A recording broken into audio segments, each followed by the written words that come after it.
Assalamualaikum warahmatullahi taala wabarakatuh. Welcome to my channel. Alhamdulillah. InsyaAllah hari ini saya nak kongsi tentang PhD part time. Okey. Ramai orang nak sambung PhD tapi kadang-kadang tak punya, biasanya orang yang berpeluang untuk sambung PhD ni orang yang dah agak stabil dari segi kerjaya, dari segi keluarga. Jadi dia ada satu masa dan juga bajet kewangan yang sampingan lah untuk sambung belajar PhD ni. Tapi secara part time kerana masih terikat dengan tekanan kerjaya dan juga keluarga. Jadi insyaAllah hari ini saya nak kongsikan beberapa tips tentang PhD part time, macam mana kita nak manage. Kunci utama dalam PhD part time atau PhD separuh masa ni adalah masa. Macam mana kita nak balance, macam mana kita nak juggling between study and career and family, spouse, children, macam mana kita nak seimbangkan semua tu, dan juga masa untuk diri sendiri. Okey, insyaAllah. Kunci pertama yang saya nak kongsikan adalah berkorban. Okey, kita nak tak nak, bila kita nak sambung belajar ni, kita kena ingat belajar ni adalah satu perjuangan yang memerlukan pengorbanan. Tidak ada kemanisan tanpa kepahitan.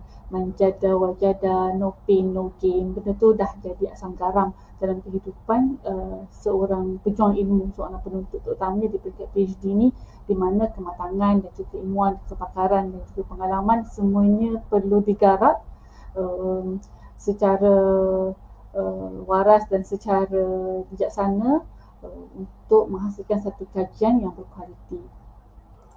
Jadi bercakap tentang pengorbanan ni, kita kena korban sikit lah masa kita, iaitu masa rehat kita, masa kita main handphone ke, masa kita tengok TV, masa kita tengok movie, masa kita main Facebook, YouTube, WhatsApp.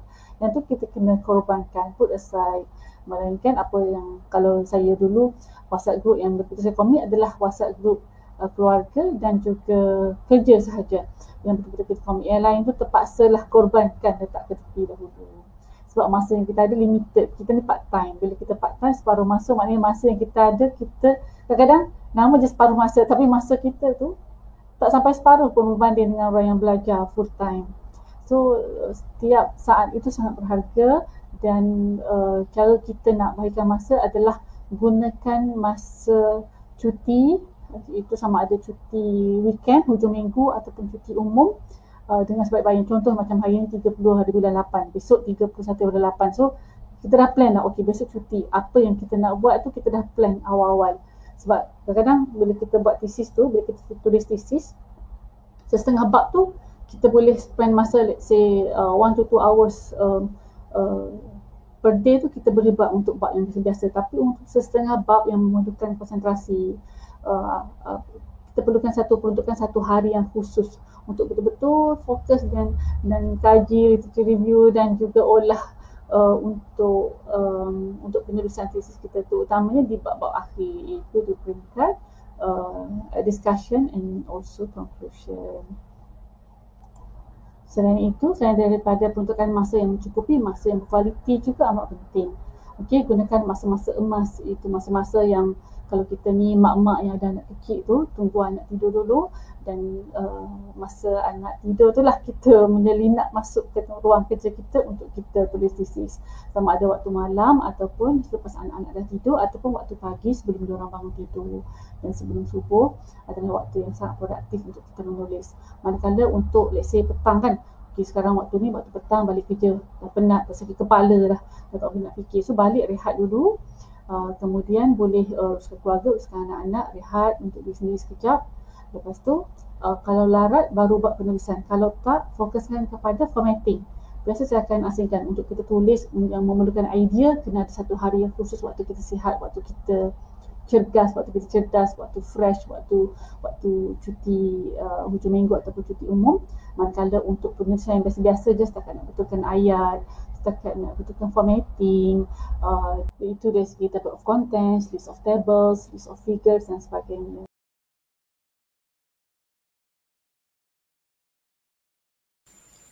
Sebenarnya PhD part time ni kan, dia ada kelebihan dan kekurangan dia sendirilah kalau saya nak berkongsi kepada tuan-puan sekalian. antara kebaikan PhD part-time ni adalah kita masih boleh teruskan kehidupan kita macam biasa, maksudnya masih pergi kerja. Kalau untuk mak-mak atau ayah-ayah yang biasa pergi kerja hantar anak sekolah tu masih boleh teruskan macam biasa kehidupan kita. Cumanya kita dari segi kebaikannya adalah kita jadi lebih cekap untuk menguruskan masa. Ni kalau kita atur siap-siap lah. Okay, kita akan lebih cekap untuk menguruskan masa dan dia akan buat diri kita jadi lebih kompeten. Maksudnya kita akan jadi multitasking, lepas tu jadi lebih kompeten, lebih menghargai masa dan betul-betul prioritize dalam hidup kita. Maksudnya betul-betul kita terpaksa utamakan yang betul-betul utama saja. Jadi ia sangat membantu kita lepas kita sambung PhD tu. Dan kalau nak sebut dari segi kekurangan part-time ni, memanglah maksudnya kita kena kerja macam biasa, maksudnya tanggungjawab kita di office tu macam biasa. Maksudnya bos kita ataupun colleague kita, rakan kerja kita ataupun staff kita tak rasa bahawa kita ni sedang sambung PhD. Jadi they expect the same commitment, they expect the same focus for us dekat tempat kerja. Walaupun kita sebenarnya dalam kepala kita ni penuh dengan kajian kita. Orang kata kalau PhD tu kena betul-betul, maksudnya makan PhD, minum pun ingat PhD. Sambil buat kerja dalam meeting pun sebenarnya otak ni fikirkan kajian kita yang belum selesai. Nak kalau sebelum pergi kerja tu kita tengah buat kajian, lepas tu kita terpaksa stop sebab nak kena pergi kerja. And then duduk dalam kerja tu terfikir je apa lagi aku nak tulis, apa lagi, benda-benda macam tu lah. Yang kena betul-betul yang penting dari segi masa, yang tu masa, tapi dari segi diri kita tu, pemikiran kita, hati kita, perasaan kita, emosi kita, yang tu nak kena betul-betul balance. Kalau tak kita akan mudah nak lose faith, nak lose kita punya control lah. Okay. Sama juga dari segi keluarga, maksudnya kalau perlu betul-betul explain lah pada keluarga kita, sebab diorang ingatkan kita masih bekerja, so balik boleh fokus pada diorang macam biasa. So it's actually not. Kalau yang paling maksimum pun yang saya boleh buat adalah balik kerja tu kita fokuskan pada anak-anak dulu. Maksudnya kita selesaikan keperluan diorang dulu, dari segi makan, dari segi homework dia, dan juga emosi tu biasanya saya akan tangkap masa on the way balik. Masa on the way balik kerja, lepas kita ambil anak sekolah, so masa tu lah kita betul-betul bincang dengan dia, apa benda, bercakap-cakap, dan balik rumah sebab kita dah nak kena fokus dengan kerja kita. So mesti nak kena sentiasa beritahu, Umi sedang belajar ni, Umi sedang ambil PhD ni susah ni. So benda-benda macam tu lah yang kita kena sentiasa beritahu dan sentiasa memahamkan ahli keluarga kita, sebab kadang-kadang dekat tempat kerja kita tak boleh nak selalu bagi excuse macam tu. Dan saya akan usaha sedaya upaya untuk tidak bagi excuse. Saya tak boleh buat kerja ni, saya sedang sambung belajar, sebab nanti dia orang akan ada bad perception pada kita. And then their expectation kadang-kadang, PhD kot. Takkan yang ni tak boleh buat. Benda-benda macam tu lah yang kadang akan buat kita lebih stres.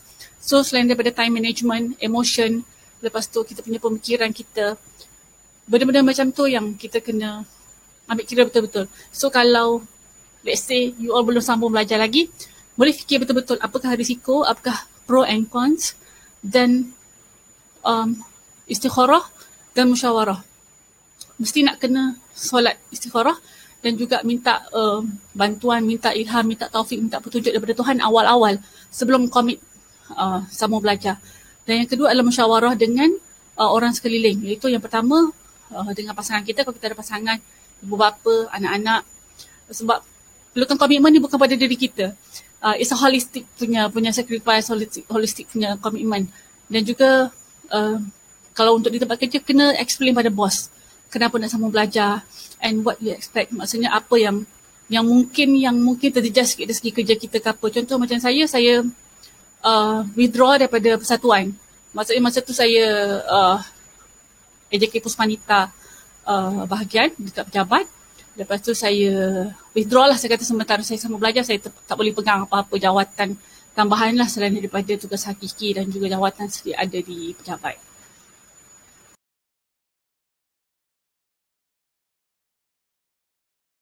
So begitulah, kena pada pandai baikkan masa. InsyaAllah kita semua dah dewasa. Oleh itu sekian sahaja perkongsian saya pada hari ini berkenaan dengan PhD part-time. Semoga anda semua berjaya, tidak ada yang mustahil bagi hamba-hamba Allah yang berusaha dan tidak berputus asa, insya-Allah. Sekian sahaja. Jika video ini bermanfaat untuk anda, sila kongsikan, sila like and share dan juga subscribe channel ini. Terima kasih banyak-banyak bagi saya dan selamat maju jaya. Assalamualaikum. Bye.